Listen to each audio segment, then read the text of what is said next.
Praise the Lord सगळ्यांना. परमेश्वराच्या नावाला धन्यवाद देते या सुंदर सकाळबद्दल, प्रभूचं गौरव करते.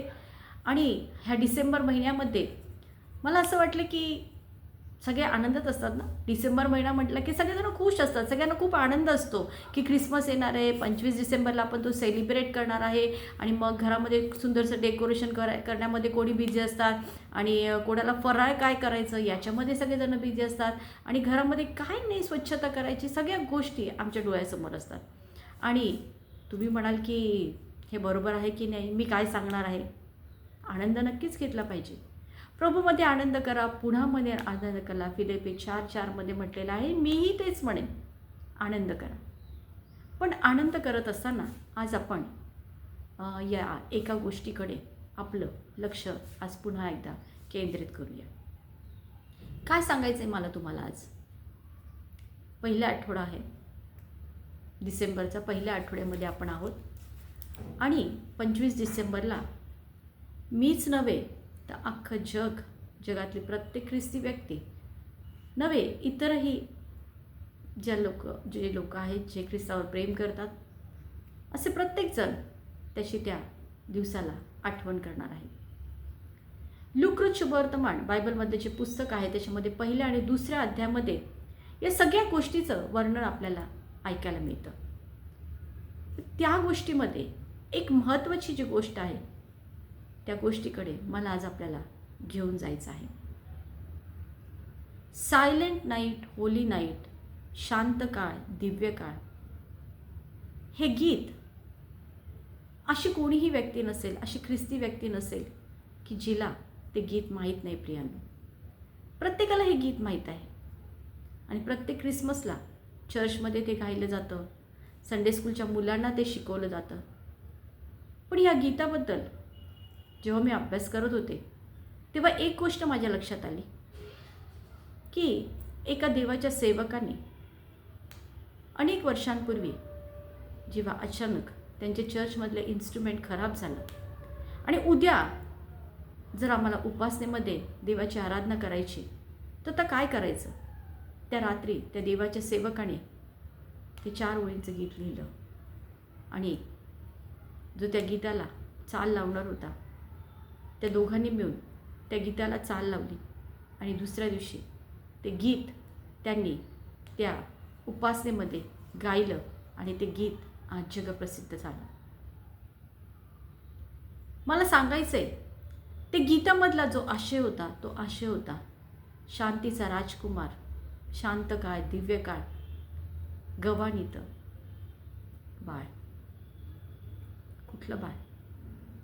कोण होतं ते गव्हातलं बाळ? तो प्रभू येशू ख्रिस्त या जगामध्ये 2000 वर्षांपूर्वी जन्माला आला. तो शांती घेऊन तुमच्या आणि माझ्यासाठी आला. तो शांतीचा राजकुमार तुमच्या आणि माझ्यासाठी या जगामध्ये आलेला आहे. आणि तीच आनंदाची बातमी 2000 वर्षांपूर्वी देवदूतांनी काही व्यक्तींना सांगितलेली आहे. देवदूतांनी काही व्यक्तींना दर्शन दिलेलं आहे. आणि त्या दर्शनामध्ये कोण होत्या त्या 4 व्यक्ती ज्यांना देवदूतांनी हे दर्शन दिलं. त्याच्याकडे जाण्या अगोदर मला आपल्याला त्या रात्रीकडे घेऊन जायचं आहे. ते शांत रात्रीकडे घेऊन जायचं आहे. बेथलेमापासून काही थोड्या अंतरावर काही मेंढपाळ त्या रानामध्ये शेकोटी करून बसलेले होते. गरीब होते मेंढपाळ. रक्षण करण्याचं काम करायचे, मेंढरांचं रक्षण करायचं. काही झोपेची तयारी करत असतील, काही कुठे शेकोटीच्या जवळ बसलेले असतील. आणि त्या आकाशातल्या त्या ताऱ्यांकडे त्यांचं लक्ष पण गेलं नसेल की जे तारे आज हिऱ्यांप्रमाणे चमकत होते, तो लख्ख प्रकाश, त्या लख्ख प्रकाशाकडे त्यांचं लक्ष पण गेलं नसेल की जो प्रकाश होता तो कुठे ते वेगळा प्रकाश होता. आणि त्या प्रकाशामध्ये देवदूतांनी त्यांना दर्शन दिलं. आणि ते साधे भोळे मेंढपाळ ते घाबरून गेले. आणि मग स्वर्गीय देवदूतांनी त्यांना सांगितलं, घाबरू नका, भिवू नका, कारण एक आनंदाची बातमी मी तुमच्यापर्यंत घेऊन आलेलो आहे. तारणारा शांतीचा राजकुमार या जगामध्ये जन्माला आलेला आहे. कोण होते ते मेंढपाळ? सर्वसामान्य मेंढपाळ नव्हते प्रियांनो.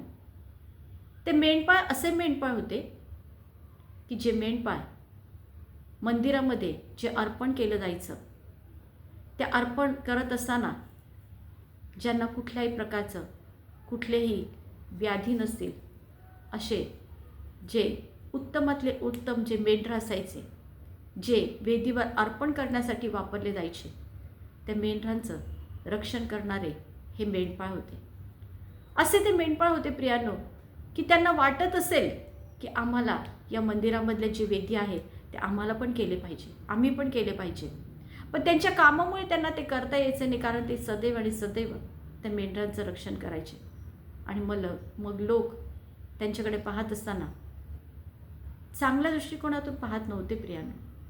त्यांना असं वाटायचं हे कुठंतरी ह्यांच्या मनामध्ये देवाबद्दल काही प्रीती नाही, देवाबद्दल काही प्रेम नाही, आणि धार्मिक दृष्टिकोनातून त्यांना ते धार्मिक ठरवत नव्हते. पण अशाच लोकांचा देवाने उपयोग केला. अशाच त्या मेंढपाळांना देवाने दर्शन दिलं आणि ते देवदूत येऊन त्यांना म्हणाले की ही आनंदाची बातमी मी तुमच्यासाठी घेऊन आलेला आहो, घाबरू नका. आणि ते तसेच तिथून उठले, कुठलाही विचार केला नाही, आणि ते त्या शांतीच्या राजकुमाराला भेटायला निघाले. आपण हे सगळं पाहत असताना पहिल्यांदा जेव्हा देवदूतांनी दर्शन दिलं ते जखरियाला दिलं.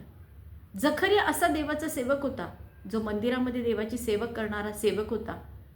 आणि तो सेवा करत असताना देवदूत त्याच्याकडे आले आणि जखरिया घाबरून गेला.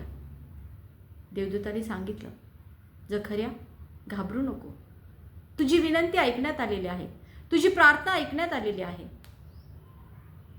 आणि जखरियाला हे माहीत नव्हतं की जो बाप्तिस्मा करणारा योहान आहे, तो बाप्तिस्मा करणाऱ्या योहानाचा पिता होण्याचं सौभाग्य मला प्राप्त होणार आहे. पहिल्यांदा देवदूत म्हणाले, जखरिया घाबरू नको. दुसऱ्यांदा आपण पाहतो मरियाच्या बाबतीत. मरियाचा वाग्निश्चय झालेला होता, पण मरिया वाग्निश्चय झालेला असताना ती गर्भवती होणार आहे. तिच्या पोटी जे बाळ जन्माला येणार आहे तो देवाचा एकुलता एक पुत्र होता, जो तिच्या पोटी जन्माला येणार होता. तो शांतीचा राजकुमार तिच्या पोटी जन्माला येणार होता. हे जेव्हा देवदूताने तिला सांगितलं तेव्हा ती घाबरून गेली. आणि तेव्हा देवदूताने सांगितलं, मरिया भिवू नको, तुझ्यावर कृपादृष्टी झालेली आहे आणि तुझी निवड देवाने केलेली आहे. आणि तिने देखील ती गोष्ट स्वीकारलेली आहे प्रियांनो. तिसऱ्यांदा आपण पाहतो योसेफाच्या बाबतीत. योसेफाला जेव्हा कळालं की जिच्याशी वाग्निश्चय झाला अशी ही मरिया ही गर्भवती आहे, तेव्हा त्यांनी ठरवलं की हिला काही न सांगता गपचूपमध्ये आपण तिला सोडून निघून जायचं. पण देवदूतांनी योसेफाची भेट घेतली आणि योसेफाला सांगितलं, तिला सोडू नको, तिला टाकू नको, तिच्यासोबत जा आणि घाबरू नको. आणि त्यानंतर सगळ्यात शेवटी जेव्हा त्या राजकुमाराचा जन्म झाला, जो शांतीचा राजकुमार तुमच्या आणि माझ्यासाठी या जगात आला, त्याचं दर्शन घेण्यासाठी ती सुवार्ता सगळ्यात पहिले देवदूतांनी, ती चांगली वार्ता सगळ्यात पहिले देवदूतांनी त्या मेंढपाळांना सांगितली. जगाच्या दृष्टीने त्या मेंढपाळाची काहीच किंमत नव्हती, पण देवाच्या दृष्टीने त्यांची किंमत सगळ्यात जास्त होती. आणि मग ते धावत धावत ती सुवार्ता सांगायला ते शेकोटी सोडून गेले, ते मेंढरं सोडून गेले, सगळं तिथंच टाकून गेले आणि धावत धावत त्या राजाला पाहायला ते निघाले. आज या गोष्टीतून मला तुम्हाला एकच गोष्ट सांगावीशी वाटते, ख्रिसमसचा आनंद नक्कीच घ्या, ख्रिसमस आनंदाने सेलिब्रेट करा.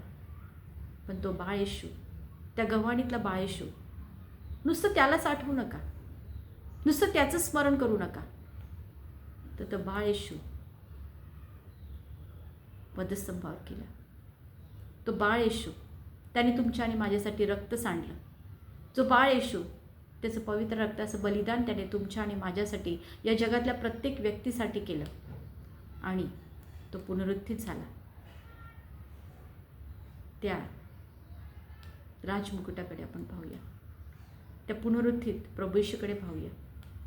आणि तो पुनरुत्थित प्रभू येशू ज्याने प्रत्येकासाठी तारण ठेवलेलं आहे आणि तो म्हणत आहे की आजही जर तू माझ्याजवळ येशील, आजही तुझी सगळ्या भीतीपासून भयभीत झालेले असशील, तू भयभीत झालेला असशील, तर आजही देव आपल्याला सांगत आहे, घाबरू नको, भिवू नको, कारण तो प्रभू येशू ख्रिस्त तुझ्या हृदयात, तुझ्या अंतःकरणात जन्म घ्यायला तयार आहे. फक्त त्याला तुझ्या हृदयात कुठेतरी जागा पाहिजे. आज जगामध्ये अनेक लोक आहेत, आजच्या परिस्थितीमध्ये भयभीत झालेले आहेत, दुःखामध्ये असतील, त्राशामध्ये असतील, निराशेमध्ये असतील, अंधारामध्ये असतील. जिथं अंधार असेल त्या अंधारामध्ये प्रभू येशू ख्रिस्त प्रकाश म्हणून जन्मास यायला तयार आहे. जे भयभीत असेल त्यांच्यासाठी आज एक अभिवचन आहे की तो ख्रिस्त जेव्हा तुझ्या हृदयात, तुझ्या अंतःकरणात जन्माला येईल, तेव्हा तुझी भीती कायमची निघून जाईल, तुझी अशांती कायमची निघून जाईल, कारण शांतीचा राजकुमार तुझ्यासाठी या जगात आलेला आहे. आणि ही सुवार्ता तुम्हाला आणि मला येणाऱ्या दिवसामध्ये जगातल्या त्या प्रत्येक व्यक्तीला द्यायची आहे. जगात अनेक लोक आज असे आहेत जे घाबरून गेलेले आहेत, जे निराशेमध्ये आहेत, जे त्रासामध्ये आहेत. देवदूत त्या अंधारामध्ये शेकोटीकडून बसलेले होते, अंधारात होते, पण जेव्हा जीवनाचा प्रकाश त्यांच्याकडे आला तेव्हा त्यांचं जीवन बदलून गेलं. ते प्रकाशित झाले, कुठलंही काही न बघता त्या तारणाऱ्याच्या भेटीला गेले. आज तोच प्रकाश तुम्हाला आणि मला इतरांना द्यायचं आहे. प्रत्येकाला आम्हाला हे जाऊन सांगायचं आहे की शांतीचा राजकुमार तो प्रभू येशू ख्रिस्त जर तुझ्यासोबत असेल तर तुझा आनंद तुझ्यापासून कोणीच हिरावून घेऊ शकत नाही. 2000 वर्षांपूर्वीची ती शांत काळ, ती शांत रात्र खूप काहीतरी अद्भुत करून गेली, इतिहास घडून गेली, जो इतिहास कोणीच बदलू शकला नाही आणि कोणीही बदलू शकणार नाही. माझ्या प्रभू येशू ख्रिस्ताच्या जन्मामुळे जगाचं कॅलेंडरच वेगळं होऊन गेलं, जगाचं कॅलेंडरच वेगळ्या पद्धतीने तयार झालं. इतका महान परमेश्वर आजही तोच आहे. आज त्या तारणाऱ्याला गव्हाणीकडे सेलिब्रेट करून, गव्हाणीमध्ये ठेवून ख्रिस्त जन्मोत्सवाचा आनंद न घेता तो तारणारा प्रभू येशू ख्रिस्त जर तुमच्या जीवनामध्ये असेल तर आनंदाची गोष्ट आहे. पण जर कोणाच्या जीवनामध्ये आजही त्या प्रभू येशूला कुठलं स्थान नाही, तर देव आज आपल्याला सांगत आहे की तुझं अंतःकरण तू उघड आणि त्या प्रभूला म्हण की प्रभू माझ्या हृदयात ये, माझ्या अंतःकरणात ये, तू आज माझ्या अंतःकरणात विराजमान हो, तू आज माझ्या जीवनामध्ये पुन्हा एकदा नव्यानं जन्म घे. तो प्रभू येशू ख्रिस्त नव्यानं तुमच्या हृदयात जेव्हा जन्म घेतो, तुमच्या हृदयात येतो, तुमच्या अंतःकरणात येतो, तुमचं जीवन बदलून जातं. सगळं काही अद्भुत गोष्टी घडायला लागतात आणि मग देवाचं वचन सांगतं, घाबरू नको, भिवू नको, कारण तारणारा तुझ्यासोबत आहे. तो तारणारा ख्रिस्त आज तुम्हाला आणि मला जगाच्या समोर नेऊन पोचवायचा आहे आणि त्यासाठीच त्याने तुम्हाला आणि मला या जगामध्ये ठेवलेलं आहे. देवबाप करो आणि आपल्या प्रत्येकाच्या द्वारे तो तारणारा ख्रिस्त इतरांपर्यंत पोचण्यासाठी येणाऱ्या या काही दिवसांमध्ये तो आपलं सहाय्य करो आणि तोच खरा ख्रिस्त जन्मोत्सव आहे असं मला वाटतं.